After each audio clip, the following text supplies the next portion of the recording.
Harry Potter and the Chamber of Secrets, Chapter 3, The Burrow. Ron! Breathed Harry, creeping to the window, pushing it up so they could talk to the bar. Harry's mouth fell open as the full impact of what he was seeing hit him. Ron was leaning at the back window in an old Torgus car, which is parked in mid-air. Grinning at Harry from front seats were Fred and George, Ron's elder twin brothers. "All right, Harry? What's been going on?" said Ron. "Why haven't you been answering my letter? I've asked you to stay about 12 times, and then Dad came home and said you've got an official warning for using magic in front of muggles." "It wasn't me, and how did he know?"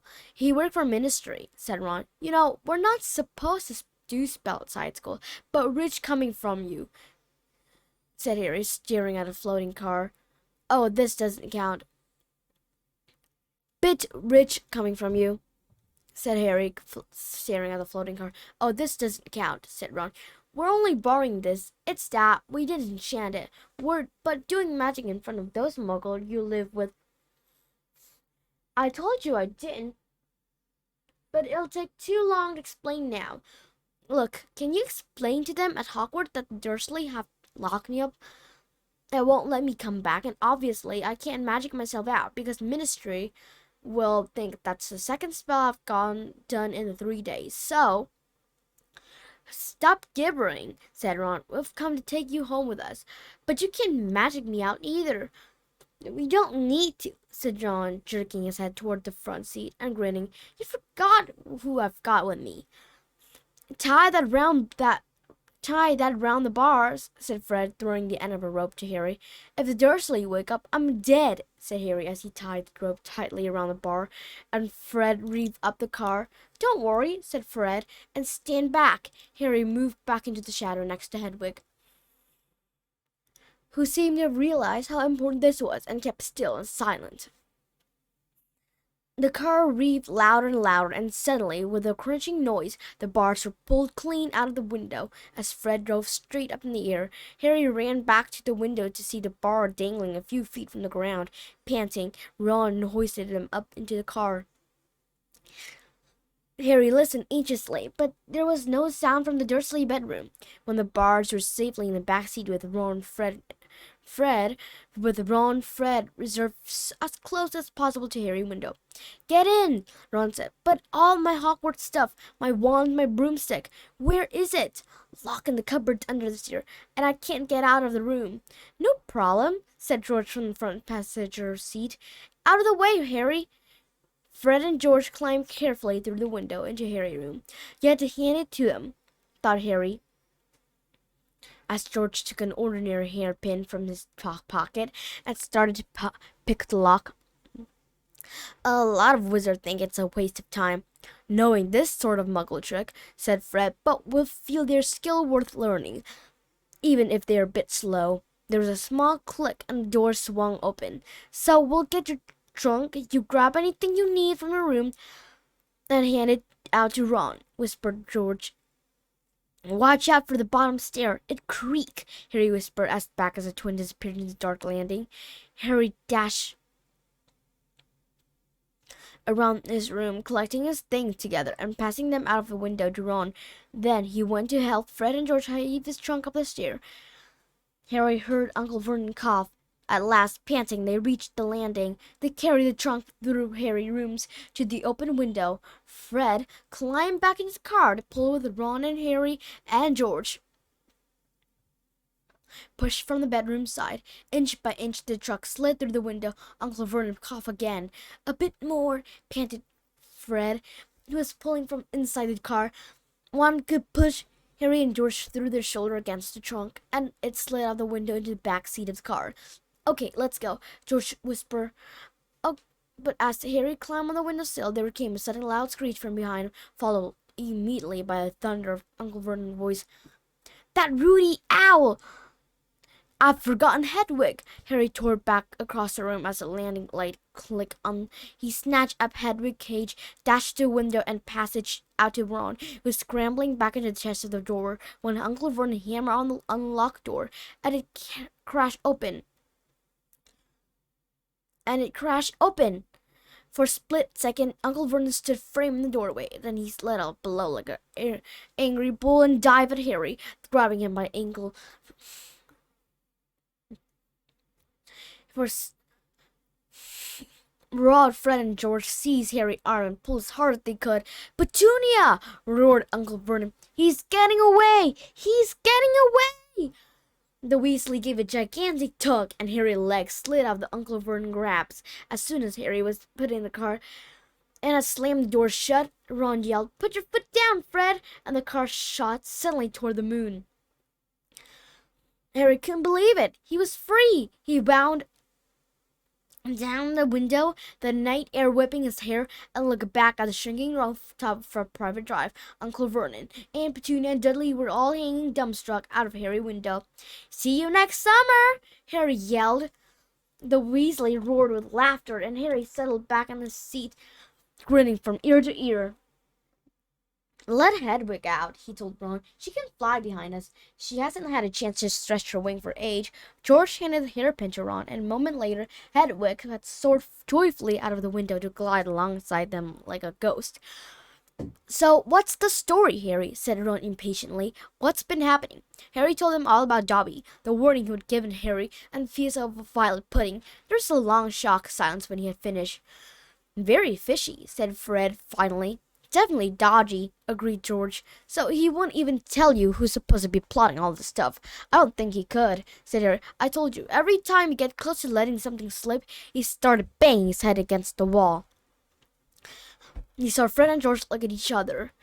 "What, you think he was lying to me?" said Harry. "Well," said Fred, "put it this way. House elves have got powerful magic of their own, but they can't usually use it without their master permission. I reckon old Dobby was sent to stop you coming back to Hogwarts. Someone idea of a joke. Can you think of anyone at school with a grudge against you?" "Yes," said Harry and Ron together instantly. "Draco Malfoy," Harry explained. "He hates me." "Draco Malfoy?" said George, turning around. "Not Lucius Malfoy's son. Must be. It's not a very common name, is it?" said Harry. "Why? I've heard Dad talking about him," said George. "He was a big supporter of you-know-who." "And when you-know-who disappeared," said Fred, craning around to never look at Harry, "Lucius Malfoy came back saying he'd never met any of it. Load of dung. Dad reckoned he was right in you-know-who inner circle." Harry had heard those rumors about Malfoy family before, and they didn't surprise him at all. Draco Malfoy made Dudley Dursley look like a kind, thoughtful, sensitive boy. "I don't know whether the Malfoy own a house elf," said Harry. "Well, whoever owned him will be an old wizarding family, and they'll be rich," said Fred. "Yeah, Mom was wishing we had a house elf to do the ironing," said Fred. "But we've all got a lousy old goal in the attic, and gnome all over the garden. House elf come with a big old manor and castle and places like that. You wouldn't catch one in our house."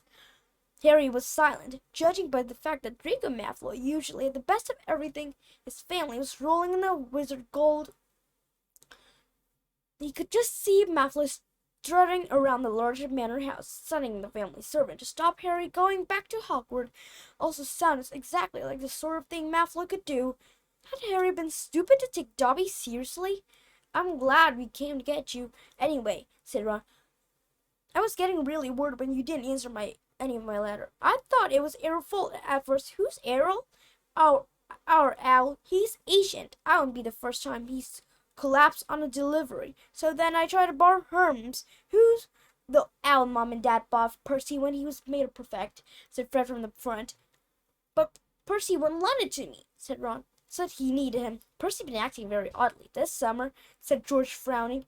"And he has been sending a lot of letters and spending a load of time shut up in his room. I mean, there's only so many times you can polish a prefect badge."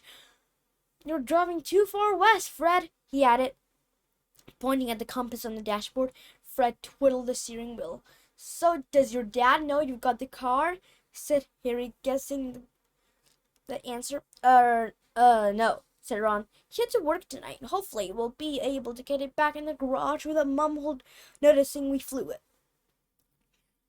"He worked in the most boring department," said Ron. The Museum of Muggle Artifact Office. The what? It's all to do with the witching thing that our Muggle made. In case they end up back in Muggle shop or houses. Like last year, some old witch died and her tea set was sold to an antique shop. The woman brought it and took it home and tried to serve her friend tea in it. It was a nightmare. Dad was working overtime for a week. What happened? The teapot went berserk and squirted boiling tea all over the places, and one man ended up in a hospital with sugared tongues clamped to his nose.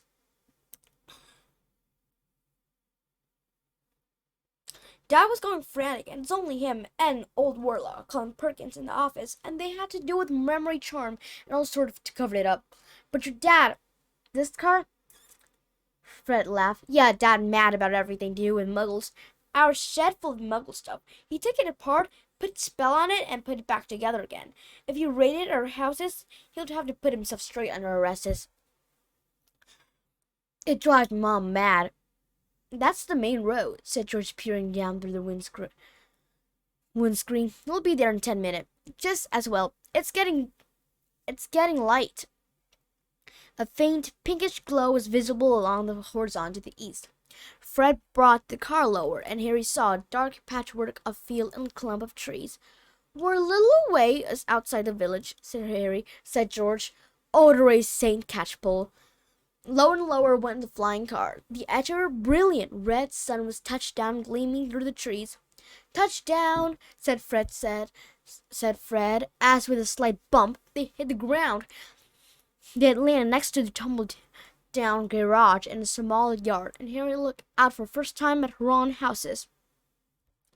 It looked as though it had once been a large stone pixie, but extra room had been added here, and there's until it was several story high, and so crook it looked as though it was held up by magic, which Harry reminded himself it probably was. 4 or 5 chimneys were perched on the top of a red roof.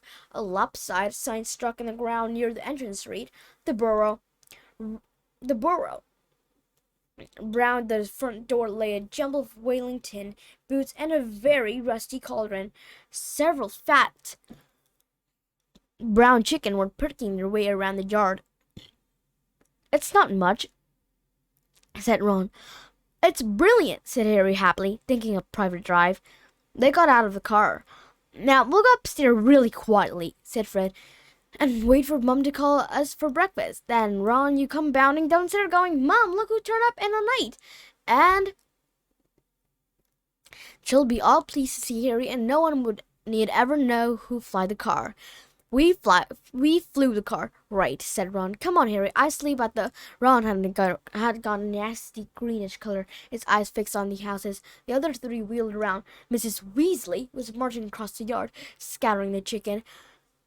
For a short, plump, kind, white-faced woman, it was remarkable how much she looked like a scarf-toothed tiger. Ah, said Fred. Oh, dear, said George. Mrs. Weasley came to halt in front of them, her hand on her hips, staring from guilty face to the next. She was wearing a flower apron with a wand sticking out of pocket. So, she said, Morning, Mum, said George, in what he clearly thought was a jaunty, whining voice. Have you any idea how worried I've been? Said Mrs. Weasley in a deadly whisper. Sorry, Mum, but see, we had to. All 3 of Mrs. Weasley so taller than she was, but the cowardice, her rage broke over them. Bed's empty, no note, car gone. Could have crashed out of my mind with worry. Did you care? Never as long as I've lived. You will wait until your father get home. We never trouble like this from Bill or Charlie or Percy. Perfect Percy, muttered Fred. You could do with talking a leaf out of Percy's book, yelled Mrs. Weasley, prodding a finger in Fred's chest. You could have died. You could have be seen. You could have lost your father his job. It seems to go for an hour. Mrs. Weasley shouted herself hoarse before she turned on Harry, who backed away. I'm very pleased to see you, Harry, dear, she said. Come in and have some breakfast. She turned and walked into the house, and Harry, after a nervous glance at Ron, who nodded incordially, followed her. The kitchen was small and rather cramped. There was a scrub wooden table and chairs in the middle, and Harry sat down on the edge of his seat. Looking around, he had never been in a wizard house before. The clock on the wall opposite him had only one hand and no number at all. Written around the edge were things like time to make tea, time to feed a chicken, and you're late. Book or stacked three deep on the mantelpiece, book with title like Charm Your Own Cheese, Enchantment in Baking, and 1 Minute Feast. It's magic. And unless Harry's ears were deceiving him, the old radio next to the sink had just announced that coming up was witching hour with a popular singing chorus, Celestina Warbeck. Mrs. Weasley was clattering around, cooking breakfast a little heavily, throwing a dirty look at her son as she threw sausage into the frying pan. Every now and then she muttered things like, "Don't know what you were thinking of, and never would have believed it." "I don't blame you, dear," she assured Harry, tipping 8 or 9 sausage into his plate. "Arthur and I have been worried about you too. Just last night, we were saying we'd come get out yourself if you hadn't written back to Ron by Friday. But really," she's now adding 3 fried eggs to his plate, "flying an illegal car halfway across the country? Anyone could have seen you." She flicked her wand casually at the washing up in the sink, which began to clean itself, clicking gently in the background. "It was cloudy, Mom," said Fred. "You keep your mouth closed while you eating," Mrs. Weasley snapped. "They were starving him, Mum," said George. "And you?" said Mrs. Weasley, but it was a slightly softened expression that she started cutting Harry bread and buttering it for him. At that moment, there was a diversion in the form of small red-headed figure in long night dresses, who appeared in the kitchen, gave a small squeal, and ran out again. "Ginny," said Ron in an undertone to Harry, "my sister, she's been talking about you all summer." "Yeah, she'll be wanting your autograph, Harry," grinned Fred, but he caught his mother's eyes and bent his face over his plate without another word. Nothing more was said until all 4 plates were clean, which took a surprisingly short time. "Blame, I'm tired," yawned Fred, setting down his knife and fork at last. "I think I'll go to bed and—" "You will not," snapped Mrs. Weasley. "It's your own fault. You've been up all night. You're going to denome the garden for me. They're getting completely out of hand again." "Oh, Mom, you too," she said, glaring at Ron and George. "You can go up to bed, dear," she added to Harry. "You didn't ask them to fly that wrench car."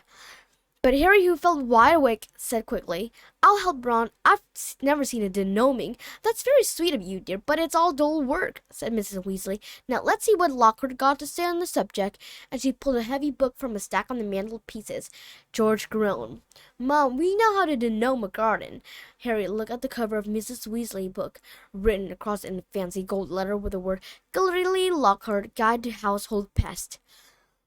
There was a big photograph on the front of a very good-looking wizard with a wavy blonde hair and bright blue eyes. As always in the wizarding world, the photograph was moving. The wizard, who Harry supposed was Gildersleeve Lockhart, kept winking cheerfully at them. Mrs. Weasley beamed down at him. "He is marvelous."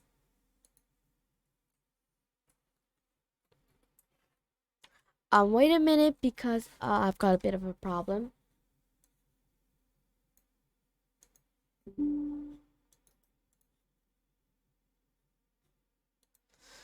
Good.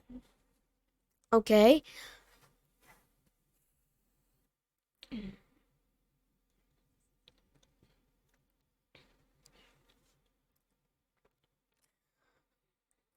"Oh, he's marvelous," she said. He knows his household pest. All right, it's a wonderful book."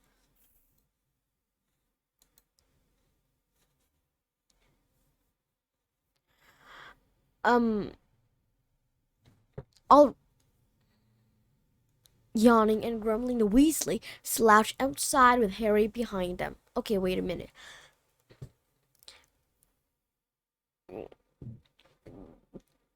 Mom, fancy him," said Fred in a very audible whisper. "Don't be so ridiculous, Fred," said Mrs. Weasley, her cheek rather pink. "All right, if you think you're no better than Lockhart, you can go and get it with it. And woe betide you, there's a single gnome in the garden When I come out to inspect it, yawning and grumbling, the Weasleys slouched outside with Harry behind them. The garden was large and, in Harry's eyes, exactly what a garden should be.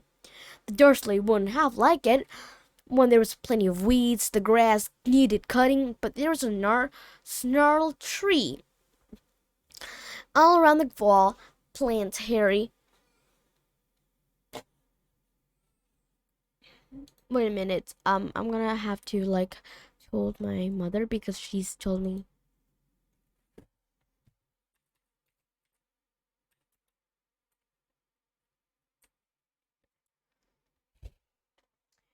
Okay, so I need to text my mom a little bit.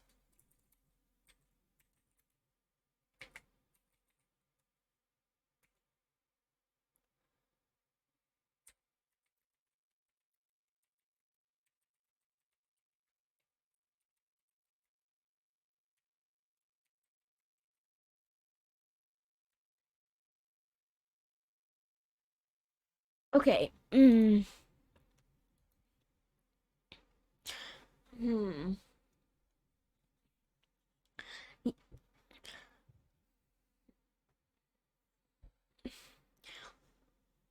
Muggles have garden gnome too, you know, Harry told Ron as they crossed the lawn. Yeah, I've seen those things they think are gnome, said Ron. But Dob with his head and a pony bush like fat little Father Christmas with a fishing rod. There was a violent scuffing noise. The pony bush shuddered, and Ron straightened up. This is a gnome, he said grimly. Get off! Get off me! Get off me! Squealed the gnome. It was certainly nothing like Father Christmas. It was small and leathery looking, with a large, nobly bald head, exactly like a potato. Ron held it in arm length, and as he kicked out at him with the horny little feet, he grasped it around the ankle and turned it upside down. This is what you'd have to do, he said. He raised the gnome above his head. Get off me! And started to swing it in green circle like a lasso. Seeing the shocked look on Harry's face, Ron added, It doesn't hurt them. You've got to make them really dizzy, so they can't find their way back to the gnome hole. He let go of the gnome ankle. It flew 20 feet into the air and landed with a thud in the field of hedge. Pitiful, said Fred. I bet I can get mine beyond the stump. Harry learned very quickly not to feel so sorry for the gnome. He decided just to drop the first one he caught over the hedge, but the gnome, sensing weakness, rank its rather sharp teeth into Harry's finger, and he had a hard job shaking it off until, wow, Harry, that must have been 50 feet. The air was soon thick of flying gnome. See, they're not too bright, said George, seizing 5 or 6 gnome at once. The moment they know the denoming going on, they storm up to have a look. You'll think they have learned by now just to stay up. Soon the crowd of gnome in the field started.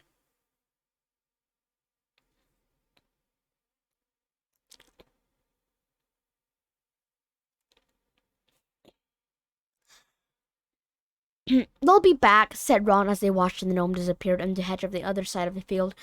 They love it here. That's too soft for them. You think they're funny. Just then, the front door slammed. He's back, said George. Dad home. They hurried through the garden and back into their houses.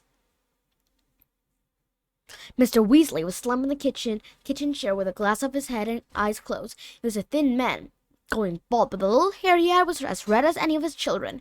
He was wearing a long green robe with much which were dusty and travel-worn.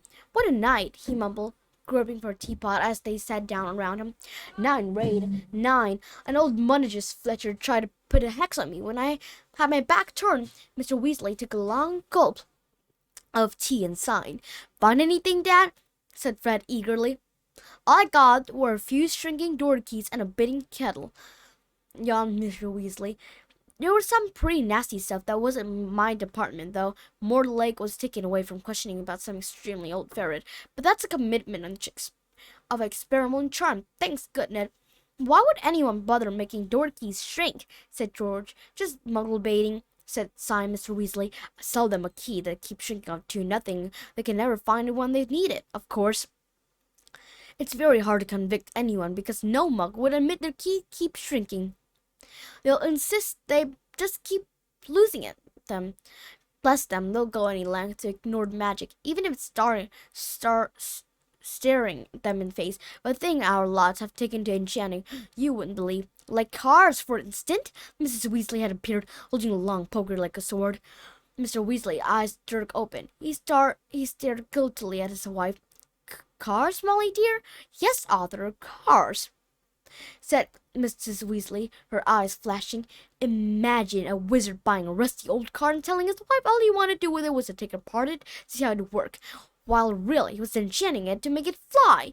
Mr. Weasley blinked. Oh dear, I think he'll find that he would be quite within the law to do that, even if he maybe would have done better to tell his wife the truth. There's a loophole in the law you'll find as long as he was intending to fly in the car, and the fact that the car could fly wouldn't.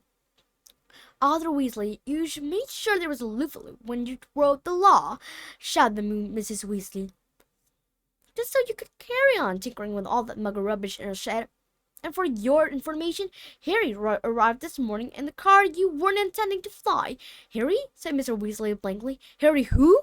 He looked around, saw Harry, and jumped up. Good Lord, is it Harry Potter? Very pleased to meet you. Ron told us much about you.